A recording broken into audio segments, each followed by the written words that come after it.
네, 반갑습니다. 저녁 시간에 또 함께하게 되었는데, 이 저녁에 함께 말씀 나누는 가운데 하나님께서 우리 안에 귀한 말씀의 교제 풍성히 나누는 이 밤 되게 하시기를 간절히 소원합니다.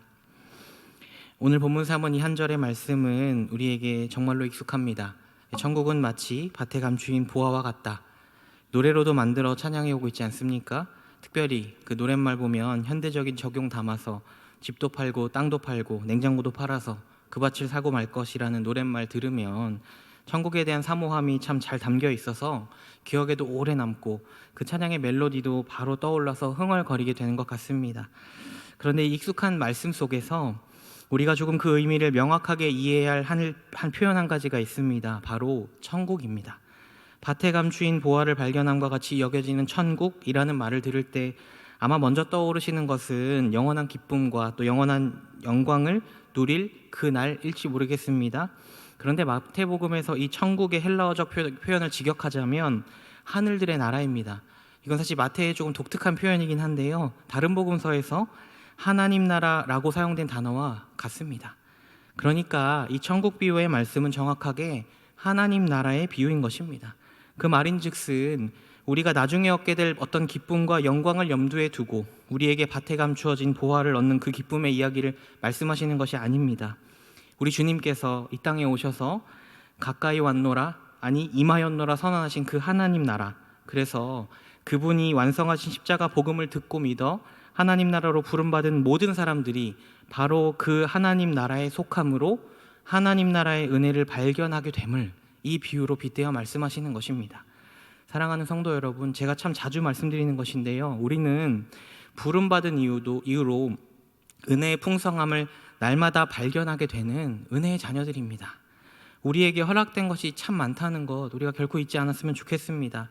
근데 그런 점에서 또 한 가지 중요한 의미가 있습니다. 무엇인가 하면 오늘 이 비유를 통해 우리가 머릿속으로 익숙하게 그려내는 바로 그 천국의 기쁨도 사실은 틀리지 않다는 점입니다. 왜냐하면 하나님 나라의 궁극적 완성이 바로 그 천국의 기쁨을 누림, 그날에 다다르게 됨에 있기 때문입니다. 영원한 하나님 나라에서 부르신 자들이 누리는 영광과 기쁨을 우리는 언제나 영원토록 사모해야 마땅한 사람들입니다.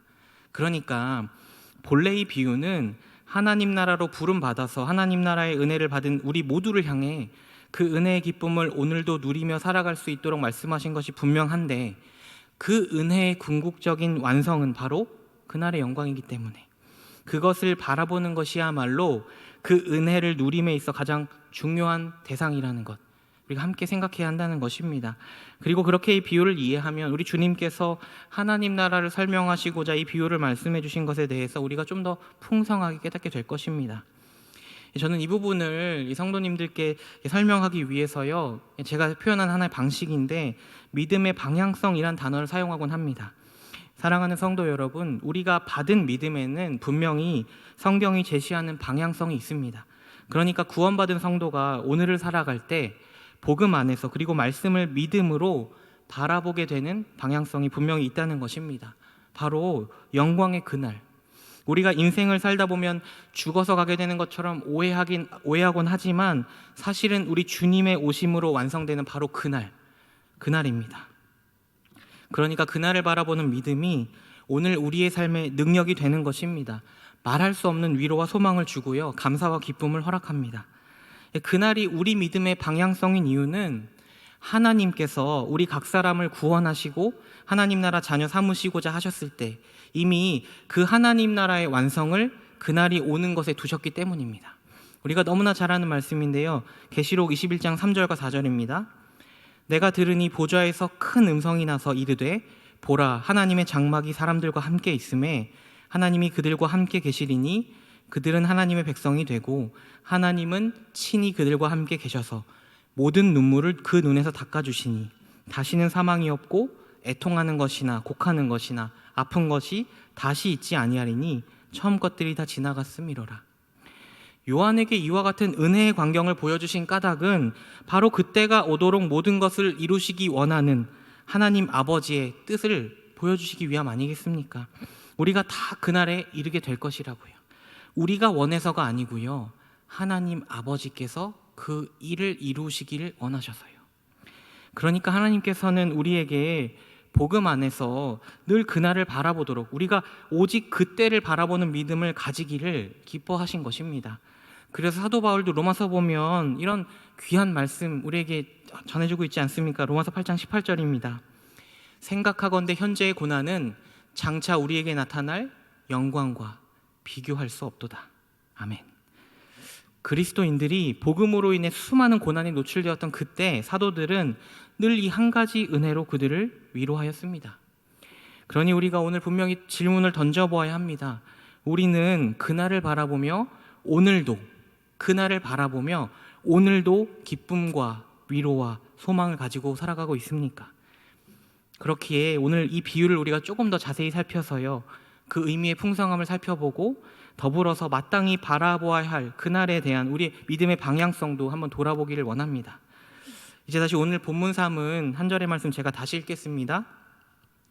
천국은 마치 밭에 감추인 보화와 같으니 사람이 이를 발견한 후 숨겨두고 기뻐하며 돌아가서 자기의 소유를 다 팔아 그 밭을 사느니라. 길지 않은 이 한 절이라고 제가 말을 해놨는데 읽어보니까 길긴 길더라고요. 한 절치곤. 근데 짤막한 이 한 절을 통해서 우리 주님께서 분명히 천국, 곧 하나님 나라를 설명해 주고 싶으셨습니다. 제가 전에도 비유의 말씀들을 나누면서도 말씀드렸지만 대개 우리 주님의 비유는 당시의 일상을 살아가던 사람들에게 뭔가 멀리 있거나 난해한 것들이 전혀 아니었습니다. 오늘 이야기도 당시 배경을 보면 그렇게 낯선 이야기 아닙니다. 잘 아시듯이 고대에는 전쟁이 많이 벌어졌습니다. 물론 우리가 지금 또 안타까운 전쟁 현실 보고 있어서요 좀 속상하긴 하지만 당시 고대 근동에서는 이보다 더 빈번하게 전쟁이 벌어졌을 것이고 그 전쟁이 벌어진 이후에는 그 결과로 영토의 주인이 바뀌게도 되는 거죠. 그러면 자연스럽게 소유물도 다 뺏기는 것입니다. 그러다 보니 당시에는 오히려 가장 소중한 것을 아무도 모르는 곳에 감추어 두는 것이 더 안전하겠다 이런 생각하겠죠. 그래서 실제로 땅 깊은 곳에 보물을 묻어둠으로, 그러니까 뭐 전쟁에 졌더라도 약탈당하는 것을 막는 것이 한 방법이겠다 그런 생각 가지고 살았습니다. 근데 그러다 보면 그러니까 묻은 사람이 만약 죽게 되거나 혹은 포로로 잡혀가서 다시 돌아오지 못하게 된다면 수백 년 동안도 그 땅 깊은 곳에 그 사람만 아니까 묻힌 보화가 주인 없는 채로 감추어져 있을 수 있는 것입니다. 그리고 그것이 우연히 발견되는 경우도 있었을 것입니다. 뭐 물론 결국 빈번하게 일어난 일이라고 할 수 없었겠지만, 그래서 사실은 주님 말씀하신 이 밭에 감추인 보화 이야기는 사람들에게 구전으로 전해지는 이야기 중 하나의 주제 삼아서 전달되던 것이기도 합니다. 예수님 당시에 비유와 또 배경을 연구한 학자는 당시 자료들을 참고해서 이 주제에 대해서 아마도 사람들의 입에 오르내렸을 이야기들이 무엇인가를 이렇게 제시하는데요. 예를 들어서 그 밭에 감추인 보화를 발견한 자가 세우는 호화로운 궁전에 관한 이야기. 그러니까 그가 큰 일액천금을 얻었으니 그걸 가지고 호화로운 궁전 짓고 잘 살았더라 뭐 이런 얘기를 했다는 거죠. 또는 이 노예들의 호의를 받으며 시장을 돌아다니게 될 만큼 사정이 좋아진 어떤 사람의 이야기요. 그것도 역시 많이 얻었으니까요.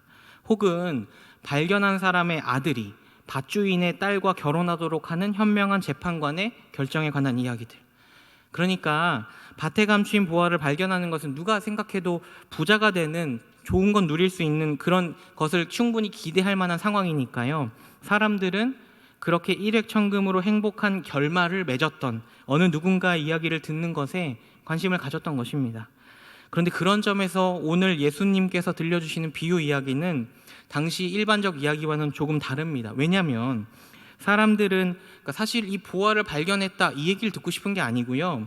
발견한 사람이 겪는 인생 역전의 이야기가 듣고 싶은 것인데 우리 주님의 비유 이야기에는 그 뒤가 잘려 있는 것입니다. 그저 한 사람이 경험한 큰 기쁨 그리고 소유를 다 팔아 그 밭을 사는 거기서 끝이 납니다. 사실 이 사실 때문에요. 오늘 예수님께서 들려주시는 비유 이야기가 가진 교훈이 정말 의미가 있다 생각합니다.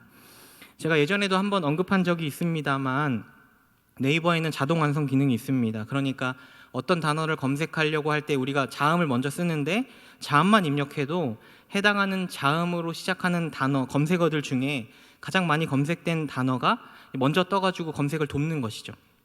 그리고 제가 그때도 말씀드렸었는데 제가 어젯밤에도 한번 시험해봤는데 여전히 리을을 누르자마자 가장 먼저 뜨는 것이 무엇인지 아십니까? 로또 당첨 번호 조회입니다.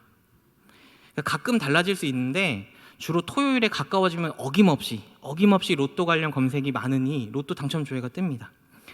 당첨률이 벼락에 맞아 죽을 확률보다 2배가 희박하다고 800만 분의 1이라고 하는데도 참 많은 사람이 그걸 꿈꾸고 있다는 것 보여주는 거죠. 물론 저는 로또를 한 번도 사본 적이 없습니다. 복권 비슷한 것도 사보지 않았습니다.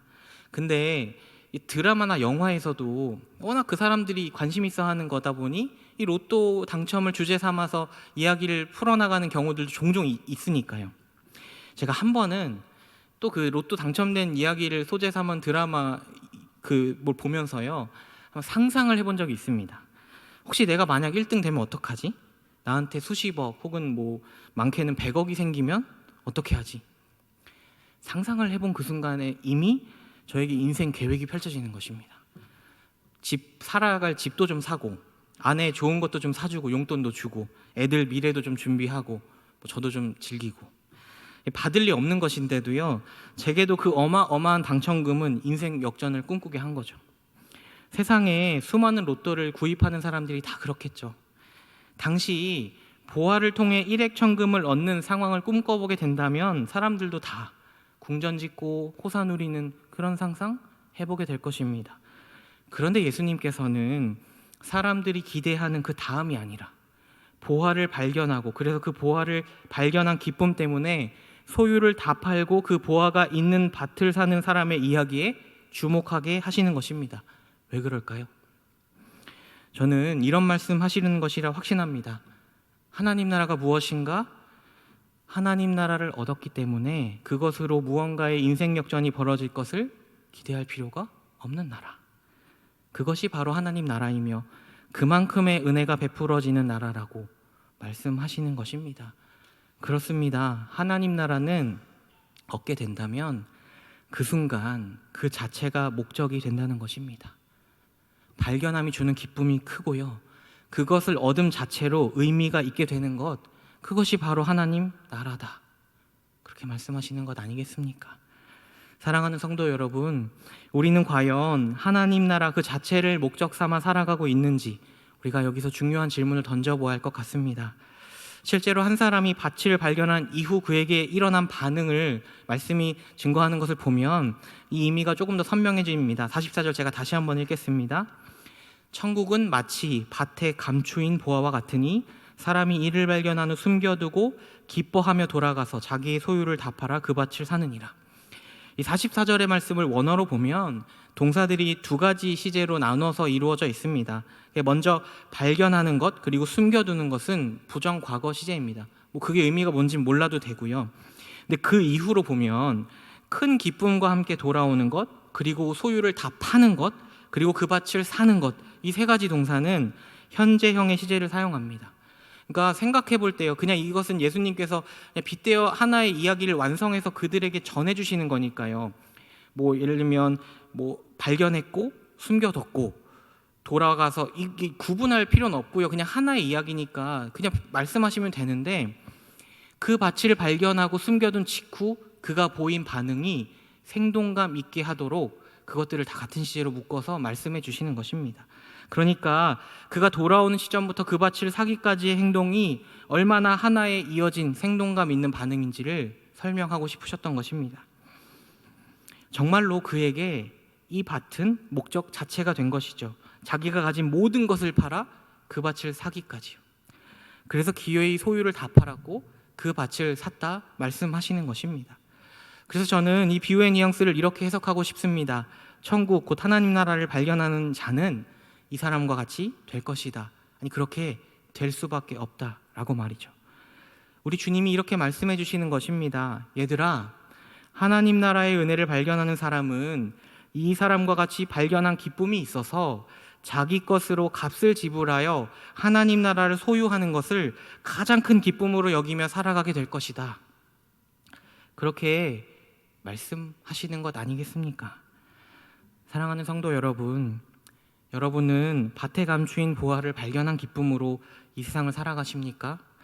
그리고 여러분은 그 기쁨 때문에 하나님 나라를 목적지 삼아 이 땅을 살아가며 이야기 속 사람과 같은 반응으로 주어진 삶을 살아가고 계십니까? 성경을 보면 한 사람의 회심 이야기가 기록되어 있습니다. 우리가 잘 아는 사도 바울입니다. 그의 회심 이야기는 성경에서 참 중요합니다. 실제로 그는 자신이 전하는 복음에 자신을 부르신 그 놀라운 은혜의 이야기도 함께 전하곤 합니다. 사도행전 9장 보면 그에게 일어난 변화를요 이렇게 증거하고 있습니다. 18절부터 20절인데요. 즉시 사울의 눈에서 비늘 같은 것이 벗어져 다시 보게 된지라 일어나 세례를 받고 음식을 먹음에 강건하여지니라. 사울이 다메섹에 있는 제자들과 함께 며칠 있을새 즉시로 각 회당에서 예수가 하나님의 아들이심을 전파하니. 이 말씀이 얼마나 중요한지 모릅니다. 예수를 따르던 사람들을 잡멸하던 그가 주님을 만나고 겪게 된 변화는 뭐냐면 바로 그 주님을 증거하는 것입니다. 예수가 하나님의 아들이심. 그 인생의 진정한 주인 되신 주님을 복음으로 온전히 믿게 된 것입니다. 그 변화가 얼마나 놀라웠는지도 9장 그 다음 말씀 보면 이렇게 증거하고 있습니다. 듣는 사람이 다 놀라 말하되 이 사람이 예루살렘에서 이 이름을 부르는 사람들을 멸하려던 자가 아니냐. 여기 온 것도 그들을 결박하여 대제사장들에게 끌어가고자 함이 아니냐 하더라. 그렇습니다. 하나님 나라를 목적 삼는 삶의 가장 강력한 변화의 증거로 말씀이 그를 증언합니다. 그리고 실제로 그는 그런 자기 삶의 변화, 그 변화의 참된 근원을요 여러 가지로 말한 바 있지만 빌립보서 3장에서도 아주 적절하게 설명하고 있습니다. 빌립보서 3장 5절부터 8절 상반절의 말씀입니다.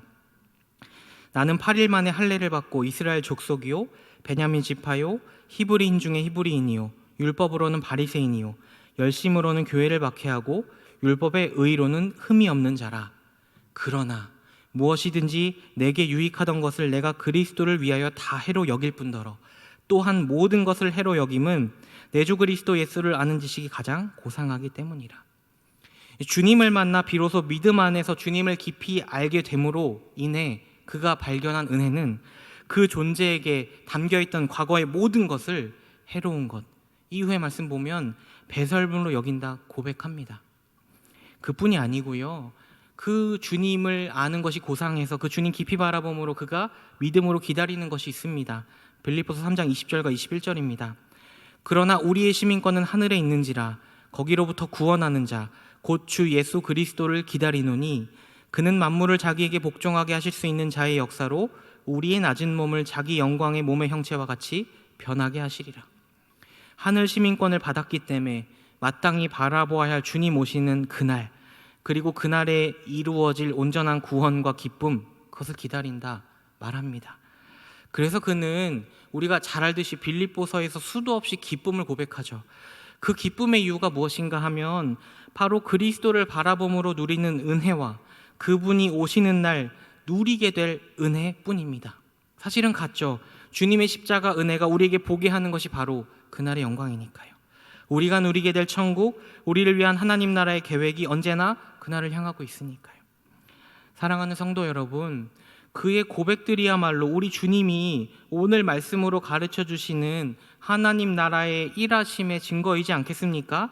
그러니까 그에게 이런 놀라운 고백을 허락하신 성령 하나님의 일하심 보건대요. 그와 같은 믿음 가진 우리도 분명히 이와 같이 고백할 수 있고 소망을 두고 살아갈 수 있음을 우리가 확신할 수 있는 것 아닙니까? 우리에게 주신 믿음으로 오늘도 우리에게 하나님 나라의 소망을 발견하게 하시는 것이 그와 같지요. 그것이 우리 하나님 아버지의 뜻입니다. 제 목사로 주님의 교회를 섬기는 중에 겪게 된 어려움들이 간혹 있곤 합니다. 물론 아직은 제가 좀 목회자로 더 많이 살아야 할 시간이 많은 좀 부족한 사람이지만, 그래도 제가 목회자로 하나님 앞에 서서 사역하는 중에 겪게 되는 어려움 중에 제 자신의 부족함으로 인한 것을 제외하자면 좀 가장 우선적으로 꼽게 되는 것들이 있는데, 그중 하나가 무엇이냐면 목회자인 제게 앞서 사도의 고백을 통해 나눈 바 있는 그 주님을 바라봄으로 복음 안에 담겨있는 그 은혜 외에 더 크고 놀라운 은혜가 있다고 스스로 믿어서 괴로워하는 어떤 성도들의 모습입니다. 그러니까 늘 그 삶에는 더 크고 놀랍고 삶을 위해 더 적절하다고 여기는 은혜가 필요한 것이죠. 그리고 그 은혜가 없으니까 그 삶은 기쁨보다는 늘 안타까움과 괴로움이 더 많습니다. 어떤 경우는 그렇게 추구하는 다른 은혜가 없는데도 주님을 바라봄으로 누리는 은혜에 대한 소망 자체도 없는 경우도 있습니다. 그렇게 도무지 우리를 구원하셔서 부르신 그 구원의 은혜만으로는 만족이 없다고 믿는 것 같은 것입니다. 그럴 때마다 사실 제가 속으로 얼마나 좀 깊은 절망감을 느끼는지 모릅니다. 제가 어떻게 해줄 수 있는 것이 없어서요. 제 나름의 정의로는 성경을 넘어선 기대와 소망을 가진 어떤 사람들이다, 저는 그렇게 이해합니다. 우리에게 구원에 이르는 믿음뿐 아니라 우리 주님 다시 오시는 날에 이르기까지 필요한 모든 은혜를 우리 아버지께서 말씀으로 주셨는데, 그 말씀을 넘어선 기대와 소망을 가질 만큼 크나큰 욕망의 셈을 가진 사람들에게 목회자인 제가 할 수 있는 것이 결코 없는 것입니다. 그런데 사랑하는 성도 여러분, 오늘 우리 주님이 비유를 통해 알려주신 하나님 나라의 놀라운 비밀과 그 주님을 만나 넘치는 기쁨의 고백을 올려드리는 사도를 통해서요, 저는 그저 한 가지 확신합니다. 물론 저도 연약해서 넘어지고 무너질 때가 많지만 제가 알고 믿는 이것이 옳다는 확신 가지고 있습니다. 우리에게 주신 말씀에 담아놓으신 소망을 깊이 발견해 나갈수록 그 소망의 풍요로움이 우리를 기뻐하며 다른 어떤 것보다 하나님 나라만을 추구하고 사모하게 하실 것이라고요. 사랑하는 성도 여러분, 우리가 다 같은 믿음을 가진 줄 믿습니다. 그러니 오늘 말씀에 근거하여서 두 가지를 부탁하고 싶습니다. 사랑하는 성도 여러분, 절대로 천국을 빼앗기지 마십시오. 우리는 하나님 나라에 다다르기까지 온전한 믿음 받은 사람들입니다. 바울 사도가 사랑하는 에베소 성도들을 위해 기도한 바 우리가 너무 잘 알지 않습니까? 에베소서 1장 17절부터 19절입니다. 우리 주 예수 그리스도의 하나님 영광의 아버지께서 지혜와 계시의 영을 너희에게 주사 하나님을 알게 하시고 너희 마음의 눈을 밝히사 그의 부르심의 소망이 무엇이며 성도 안에서 그 기업의 영광의 풍성함이 무엇이며 그의 힘의 위력으로 역사하심을 따라 믿는 우리에게 베푸신 능력의 지극히 크심이 어떠한 것을 너희로 알게 하시기를 구하노라. 부르심의 소망이 얼마나 놀라운 것인지, 그 기업의 영광의 풍성함이 얼마나 큰지, 그래서 베푸시는 능력의 그 우리가 측량할 수 없는 크심이 어떠한지를 너희로 알게 하시기를 구한다, 기도합니다. 성령께서 우리를 향해서 이 역사를 이루어 가시기를 원하신다는 것을 아는 사도가 간절한 믿음으로 기도하면서 이 서신을 받을 성도들을 향해 외치는 것 아니겠습니까? 그 풍성함을 알아가는 것으로 족하다. 오 하나님, 제발 그들이 이 믿음의 방향성을 놓지 않게 하옵소서. 그것으로 족한 참 그리스도인으로 날마다 자라가게 하옵소서. 그 외침을 이 말씀에 담은 것이라 믿습니다. 이 땅을 살아가는 우리에게 날마다 강력한 도전이 있습니다. 아마도 현대를 살아가는 사람들을 향한 사탄의 전략은 바로 오늘을 살아가게 하는 것이라 생각합니다. 오늘의 즐거움, 오늘의 행복에 가치를 두게 하는 것입니다. 물론 지금 당장의 오늘, 그러니까 우리가 사는 오늘만 의미하는 것이 아니고요, 우리의 삶, 오늘날, 그리고 우리 생애, 그리고 우리가 영향을 미칠 수 있는 범위, 곧 우리 자녀의 삶, 딱 이만큼까지 우리의 오늘에 집중하며 오늘의 즐거울 것 고려하고 오늘을 위한 모든 일에 힘을 쏟게 하는 것입니다.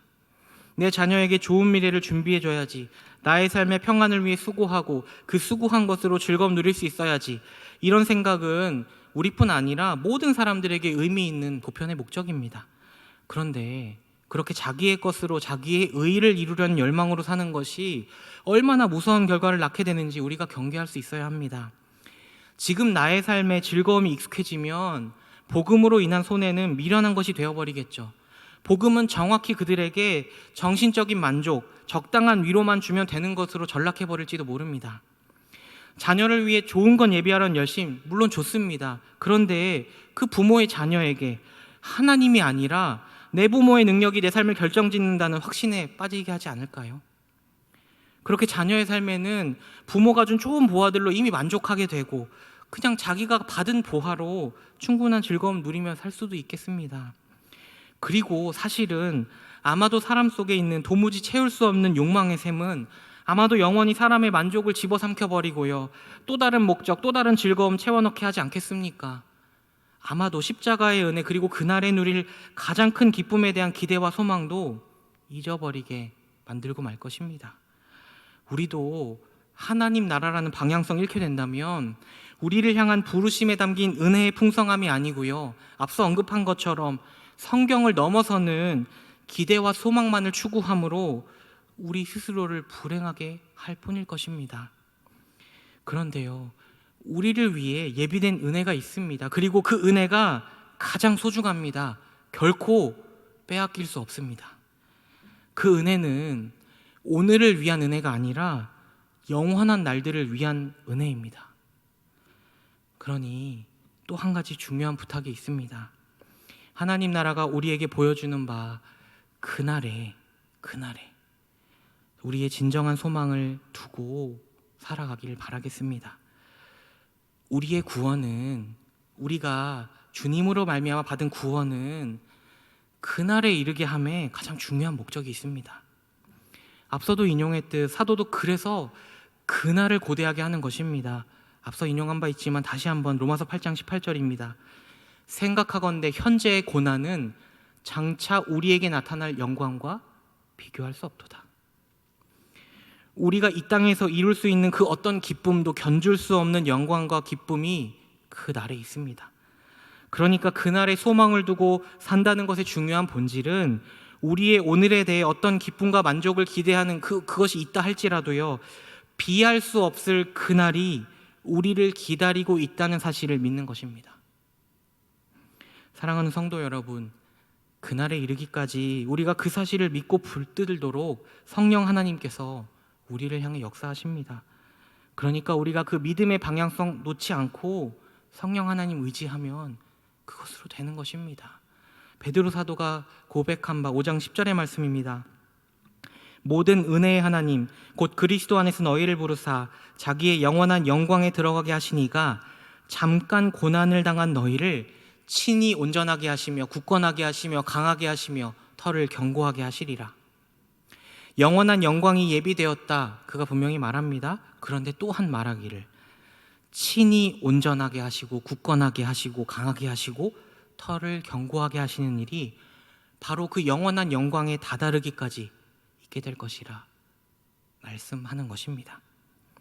이외에도 우리 하나님께서 예비하시고 또 이루실 구원의 확실함에 대한 말씀이 성경에 얼마나 많이 있는지 모릅니다. 서신서 곳곳에 너무나 명확하게 드러나 있습니다.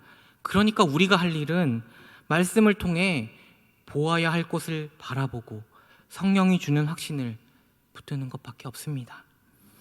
사랑하는 성도 여러분, 그 나라 가기까지 발견하게 하실 뿐 아니라 발견할 때마다 깊은 은혜를 누리게 하실 것입니다. 그래서 그 나라 가기까지 기꺼이 하나님 나라만을 추구하게 하실 것입니다. 이 확신 놓지 않기를 간절히 소망합니다. 말씀을 정리하고 마치면서요, 시 한 편을 좀 나누고 싶습니다. 천상병 시인의 다음이라는 시인데 그중 일부만 제가 읽겠습니다. 멀지 않아 북악에서 바람이 불고 눈을 날리며 겨울이 온다. 그날 눈 오는 날에 하얗게 덮인 서울의 거리를 나는 봄이 그리워서 걸어가고 있을 것이다.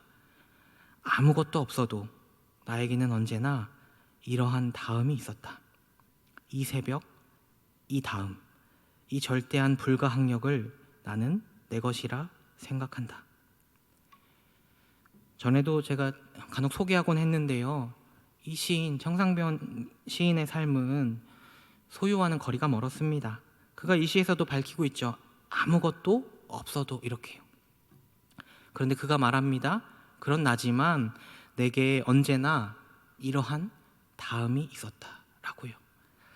겨울이 온 추운 거리를 따스한 옷 없이 걸어가니 분명히 추웠을 건데요, 그 추운 거리 걸으며 이 생각하는 거죠. 이 길을 걷다 보면 봄이 올 것이니 봄을 그리워하며 걸어갈 것이다. 왜냐하면 다음이 올 텐데 그 다음을 내 것이라 생각하면 되니까, 이런 고백하는 것입니다. 사랑하는 성도 여러분, 저는 여러분에게 이렇게 말씀드리고 싶습니다. 다음이 올 것입니다. 세상은 소유하지 못한 우리의 다음이 올 것입니다. 세상에게는 내일이 다가온 새날이겠지만 우리에게는 주님이 오시는 날에 가까워지는 다음입니다. 우리가 그 다음이 오는 기쁨으로 그리고 그 다음이 오도록 우리를 구원하신 그리스도께서 주시는 은혜의 기쁨으로, 그리고 마침내 맞이할 진정한 다음, 곧 우리 주 예수 그리스도께서 오시는 그날 누릴 기쁨으로 날마다 승리하며 살아가기를 간절히 소망합니다. 기도하겠습니다.